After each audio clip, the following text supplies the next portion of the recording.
एक रात की बात है। सर्दी का समय था और चारों तरफ धुंध ही धुंध छाई हुई थी। चारों तरफ से कुत्ते भौंकने की जोर जोर की आवाजें आ रही थी। उसी समय जंगल के रास्ते रवि और किशन नाम के दो दोस्त आ रहे होते हैं।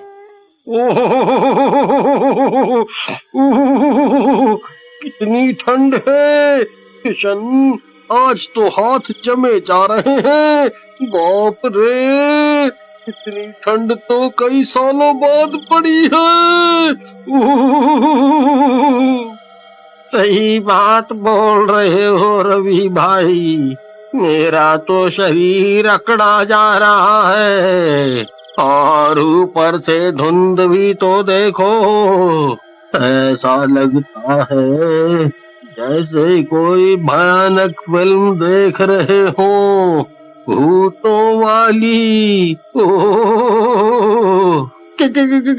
किशन, ऐसी बात मत करो, मुझे बहुत डर लगता है।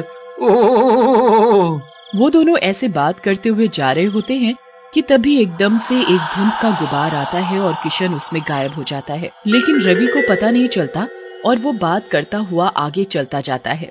अरे किशन, किशन कहाँ गया? कहाँ गया किशन? ओ किशन, कहाँ हो भैया?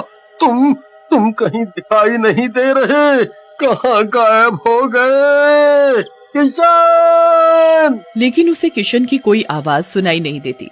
डर के मारे भागने लगता है। ये क्या हो रहा है?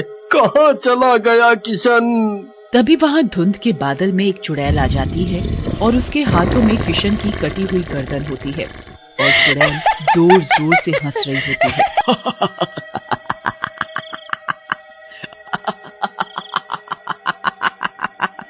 ये रहा तेरा किशन।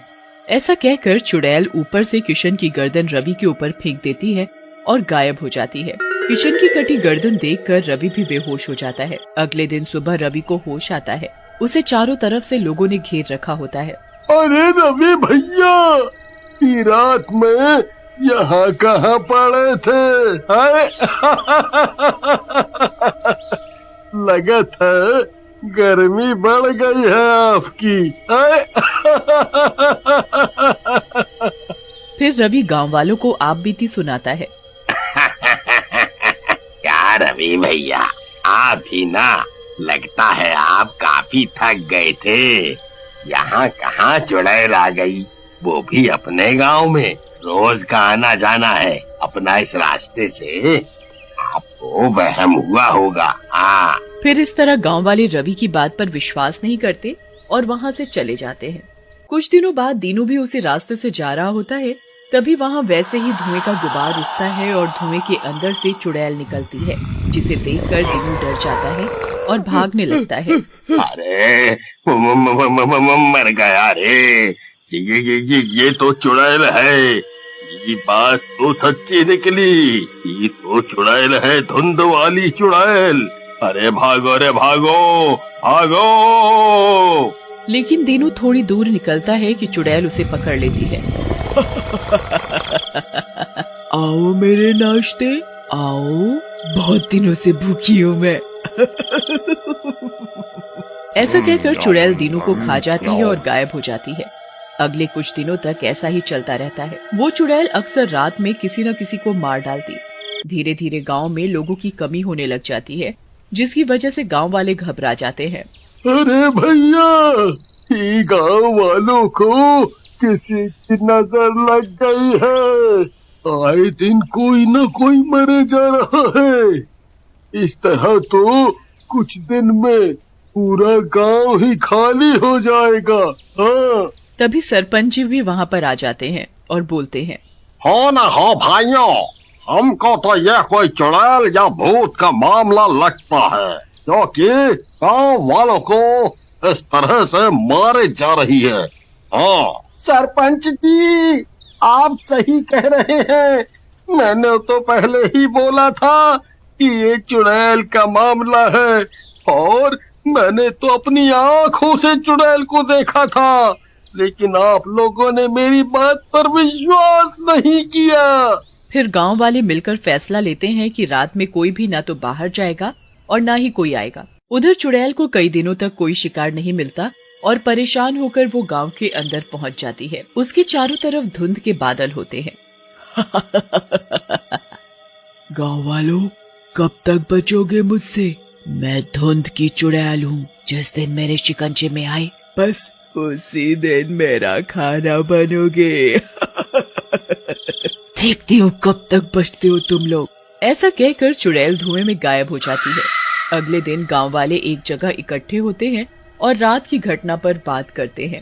भैया, अब तो पक्का हो गया है कि ये चुड़ैलवा का मामला है और वो हम सबको मार के खा जाएगी। हमको उससे बचे का रास्ता निकालना पड़ी। हाँ, देखो देखो गांव वालों, अब ऐसे डरने से काम नहीं होगा। हम सबको मिल करके इस समस्या का कुछ समाधान निकालना पड़ेगा। हाँ। तभी वहाँ रवि एक तांत्रिक के साथ आता है और तांत्रिक गांव वालों से बोलता है। गांव वालों, ये चुड़ैल बहुत शक्तिशाली है। ये इतनी आसानी से काबू नहीं आएगी और जल्दी ही कुछ ना किया गया तो ये सारे गांव को अपना शिकार बना लेगी। तो इसका कुछ तो रास्ता होगा। क्या आप कुछ नहीं कर सकते तांत्रिक जी? और इसका इलाज है मेरे पास और इसके लिए मुझे उसे पकड़कर ये जानना पड़ेगा कि वो कौन है और ऐसा क्यों कर रही है। फिर गांव वाले और तांत्रिक मिलकर योजना बनाते हैं और रात में एक गांव वाले भीमा को गांव के बीच में खड़ा कर देते हैं। गांव वाले और तांत्रिक पास की एक झोपड़ी में जाकर छिप जाते हैं।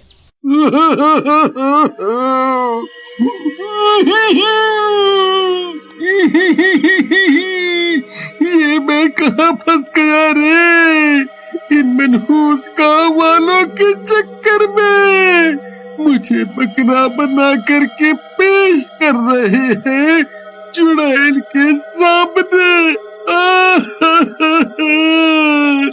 बचाओ मुझे भगवान, मुझे बचाओ, बचा लो भगवान। तभी वहाँ चुड़ैल आ जाती है। तो तू है आज का मेरा शिकार? मुझे पता था ये चूहे गांव वाले मेरे डर के आगे घुटने टेक देंगे। आजा आजा आजा आजा, तू मेरा शिकार बन। चुड़ैल भीमा को उठाने के लिए आगे बढ़ती है। तभी तांत्रिक झोपड़ी से बाहर आ जाता है और बोलता है। चुड़ैल, इतनी भी क्या जल्दी है? पहले मुझसे तो निपट ले। ऐसा कहकर तांत्रिक चुड़ैल के ऊपर एक रस्सी फेंकता है। चुड़ैल उस रस्सी से बंध जाती है और नीचे गिर जाती है। चुड़ैल, मैंने कहा था ना कि तुझे गांव वालों से पहले मुझसे निपटना पड़ेगा। अब जल्दी से बता, तू इन गांव वालों को अपना शिकार क्यों बना रही है? नहीं तो मैं तुझे यहीं भस्म कर दूंगा। नहीं, मेरी बात सुनो, मुझे भस्म नहीं करो। मैं अभी बताती हूँ। दरअसल मेरा नाम रूपमती है और मैं पड़ोस के गांव में रहती थी। मैं बहुत गरीब थी। कुछ साल ऐसी ही कड़ाके की ठंड पड़ी थी। मैं सड़क के किनारे पड़ी हुई थी। मैंने गांव वालों से बहुत मदद मांगी, लेकिन उन जालिमों ने मेरी कोई मदद नहीं की और ज्यादा ठंड लगने के कारण मेरी मौत हो गई। बस तब से मैंने इन गांव वालों से बदला लेने की ठान ली और मैं तब से इन लोगों को मार रही हूँ। तभी वहाँ सरपंच और गांव वाले भी आ जाते हैं। बेटी, तुम्हारे साथ जो भी हुआ ठीक नहीं हुआ। गांव वालों को तुम्हारी मदद करनी चाहिए थी। ओए, सरपंच चुड़ैल को ऐसे बोल रहे होते हैं कि तभी चुड़ैल आजाद हो जाती है और सरपंच को उठा लेती है। अरे अरे अरे अरे मर गए। अरे अरे अरे अरे बचाओ, इस चुड़ैल ने तो मुझे उठा लिया। अरे बचाओ गांव वालों, बचाओ। अच्छा हुआ, बुढ़ाऊ ज्यादा ही ज्ञान पेलता है। अरे जब तांत्रिक जी है तो किसने कहा कि ज्यादा ज्ञान बांट। अब पकड़ लिया ना चुड़ैल ने, अब भुगत भुगत। तब तक सरपंच की बीवी सुषमा वहाँ आ जाती है और भीमा को एक डंडा मारती है। मार कर डंडा तेरी खोपड़ी तोड़ दूंगी। एक तो मेरे मर्द को चुड़ैल उठाकर ले जा रही है, ऊपर से उसको बचाने के बजाय यहाँ बतिया रहा है। तुम दोनों चुप करो। तुम दोनों की वजह से मैं अपना ध्यान नहीं लगा पा रहा और वो चुड़ैल सरपंच की जान ले लेगी। फिर सब लोग चुप हो जाते हैं और तांत्रिक मंत्र पढ़ता हुआ अपने कमंडल से पानी निकालता है और चुड़ैल के ऊपर फेंकता है। पानी पड़ते ही चुड़ैल के चारों तरफ फैला धुंध का बादल हटने लगता है। चुड़ैल और सरपंच नीचे गिर जाते हैं। हाय रे, मेरी कमर टूट गई। ओ सुषमा, बंगाली बाबा वाला तेल मलना पड़ेगा रे तुझे। आई मर गया रे। दुष्ट तांत्रिक, तूने मेरा सुरक्षा कवच तोड़ा, मैं तुझे कच्चा चबा जाऊंगी। चुड़ैल ऐसा कहकर तांत्रिक की तरफ गुस्से से बढ़ती है, लेकिन तांत्रिक अपने पास से एक त्रिशूल निकालता है और रवि को देता है। रवि बेटा, ये त्रिशूल इस चुड़ैल के सीने में मार दो। रवि ऐसा ही करता है। वो जल्दी से त्रिशूल को चुड़ैल की छाती में मार देता है और चुड़ैल जलकर राख हो जाती है।